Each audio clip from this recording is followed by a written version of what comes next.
நான் Prithviraj. IPL match நடந்துட்டு இருக்குது. நாளைக்கு ஆர்சிபிக்கு மேட்ச் இருக்குது. அவங்க 5வது 6வதுல இருக்காங்க. நாளைக்கு ஜெயிச்சா சிஎஸ்கே கூட இருக்க மேட்ச் ஜெயிச்சா அவங்க 4வதுக்கு பிளே ஆஃப் போவாங்க. அதுக்காக வேண்டிட்டு மாரியம்மனுக்கு தேங்காய் உடைச்சேன். இது ஜெயிச்சுன்னா எங்களுக்கு வந்து ரொம்ப இதாக இருக்கும். ஃபர்ஸ்ட் வருஷம் பார்க்கலாம் ஜெயிக்குமா அப்படிங்கிறத. ஒரு வருஷமா ஃபேனா இருக்கேன். 2012 வந்து ஃபேனா இருக்காருங்க. ஜெயிக்கும்னு எதிர்பார்க்கறேன். ஏன்னா ஒவ்வொரு டைமும் பிளே ஆஃப்ஸ் வராங்க போயிடுறாங்க. இது வந்து ஒரு இதான் சாமி நம்பிக்கை இல்லைனாலும் சும்மா உடைச்சு பார்ப்பேன் அப்படிங்கிறது தான் நம்பிக்கை. மாரியம்மனுக்கு உடைச்சா பவர் இருந்தாங்க. அதனாலதான் ரொம்ப பிடிக்கும்ண்ணா. கோலி தான் ரொம்ப பிடிக்கும்ண்ணா. அது விராட் கோலிக்காக தான் பிடிக்கும். என் நண்பனுக்கு ஆர்சிபி இல்ல நான் ஆக்சுவலி வந்துட்டு மும்பை இந்தியன்ஸ் ஃபேனு. நண்பன் வந்து ஆர்சிபி மேல தீவிர ரசிகனா இருக்கிறதுனால இந்த வருஷம் நானும் ஆர்சிபிக்கு சப்போர்ட் பண்ணாம இருக்கேன் விராட் கோலிக்காக.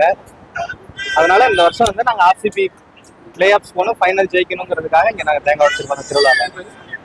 என் பேரு பிரசாந்தனா. நான் திண்டுக்கல் மாவட்டம் குஜிலியம்பாளையம் வரேன். இவன் பேரு வந்து பிருத்திவிராஜ், கிருஷ்ணராயபுரம். நாங்க 2 பேரும் ஃப்ரெண்ட்ஸ் தான். இன்னைக்கு இங்க கரூர் இப்ப மாரியம்மன் கோயில்ல திருவிழா நடக்கிறதுனால இங்க வந்து தேங்காய் உடைச்சு நாங்க ஆர்சிபிக்கான சப்போர்ட்டை நாங்க வெளிப்படுத்துறோம். செய்திகளை உடனுக்குடன் தெரிந்து கொள்ள உடனே சப்ஸ்கிரைப் பண்ணுங்க.